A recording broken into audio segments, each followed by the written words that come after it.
नमस्कार दोस्तों, मैं चंद्रप्रकाश यादव और आज आपके पास एक ब्रेकिंग न्यूज़ लेके आए हैं।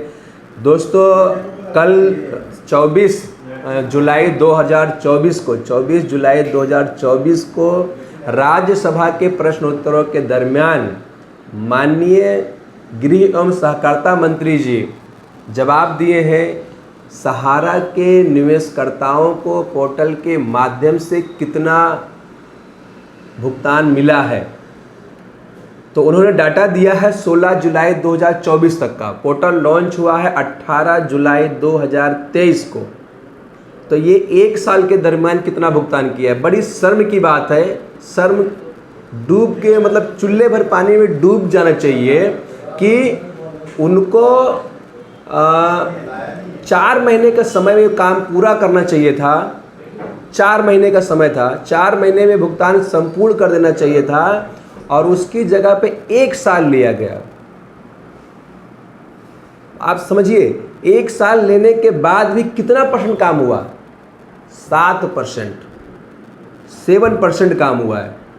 तो इससे सरकार की कितनी तेज़ी से काम कर रही है, गरीबों के लिए कितना तेज़ी से काम कर रहे हैं, गरीबों के लिए कितना सुनवाई होता है, उनका ये रिजल्ट आपके सामने है। सिर्फ बात है, अच्छी काम नहीं है।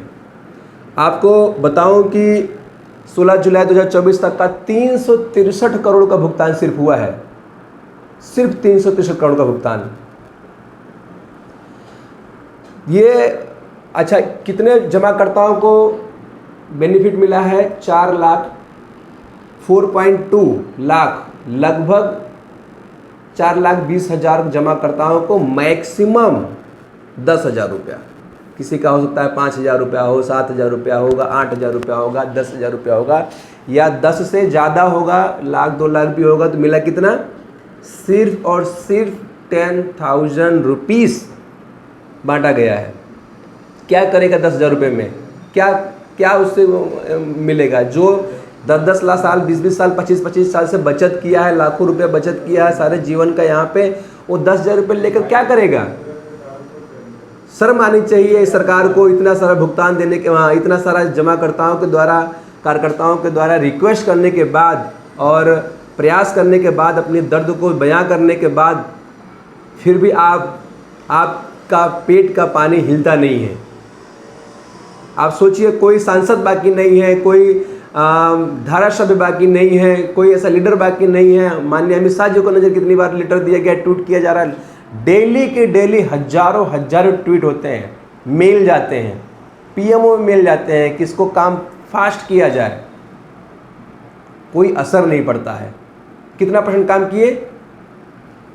4 महीने की जगह पे 12 महीने लिया गया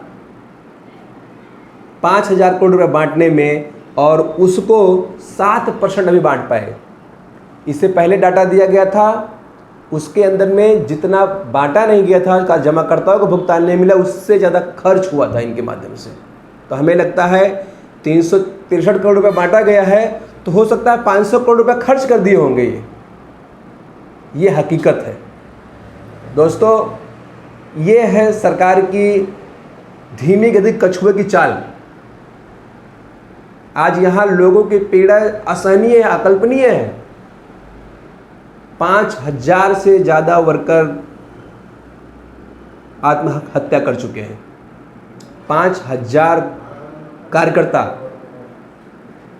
फिर भी लोगों को, नेताओं को, चाहे पक्ष के हो चाहे विपक्ष के हो, किसी को कुछ पड़ी नहीं है। प्रश्न को जवाब नहीं उठाते हैं, इस मुद्दे को नहीं उठाते हैं। शर्म आती है ऐसी इस तरीके की राजनीति करने में। इनको शर्म नहीं आती है। दोस्तों, ये जो डाटा दिया गया है 24 जुलाई 2024 को दिया गया है, इशू किया है। टोटल 16 जुलाई 2024 तक का डाटा है।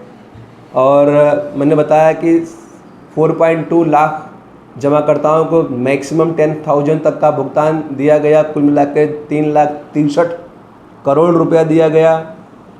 और 7% बहुत ही शर्मिंदगी की बात है। सरकार को इसकी पोर्टल लॉन्च करते वक्त बहुत बड़ी बड़ी बातें की गई थी। हकीकत में इनकी इस पर उदासीनता दिखाई दे रही है, क्या काम किए वो दिखाई दे रही है।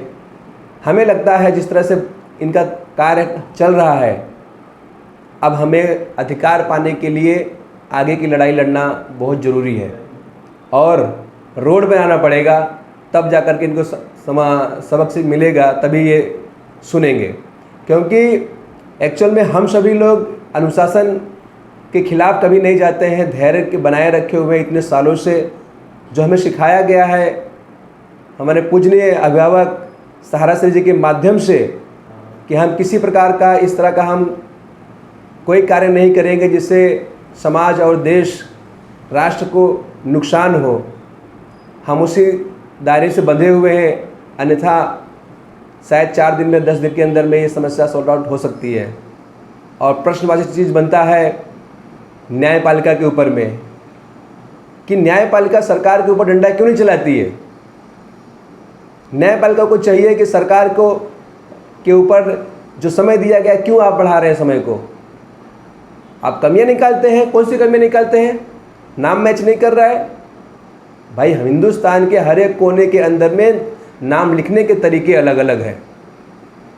5 से 7 तरीके से नाम लिखा जाता है। आप एक डंडे से कैसे चला सकते हैं?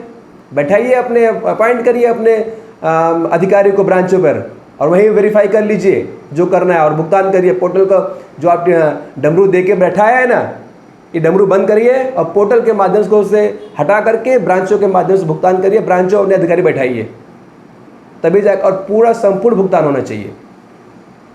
ये कोई तरीका नहीं हुआ कि आप केवल डमरू दे दिए बजाते रहो। यहाँ टोनी पे गुड़ लगा दिया है, कहावत है। यहाँ लोग लाखों लोग परेशान हैं, 13 करोड़ लोग परेशान हैं और आपको दिख भी गया है।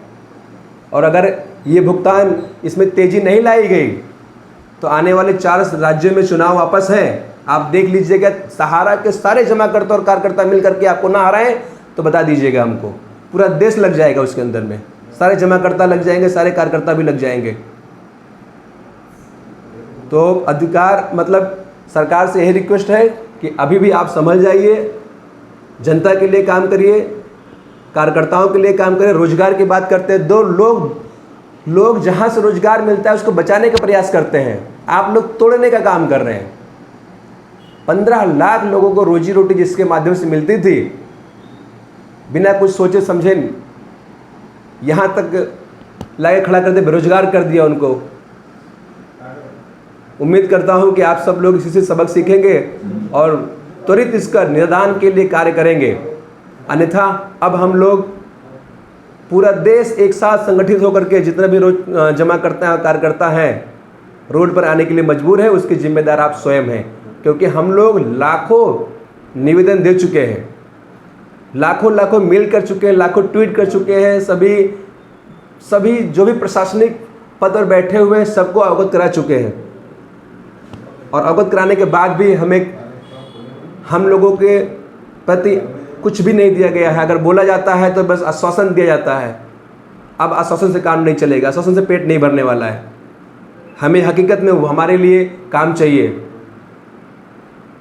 कुछ समय हम लोग सितंबर तक मैक्सिमम से मैक्सिमम थोड़ा बहुत इंतज़ार करेंगे और सितंबर के बाद अगर मान लीजिए कोर्ट ने भी हमको नहीं दिया तो अब हमारी मजबूरी होगी कि हमें अपने हक के लिए लड़ने के लिए रोड पर उतरने के लिए मजबूर हैं।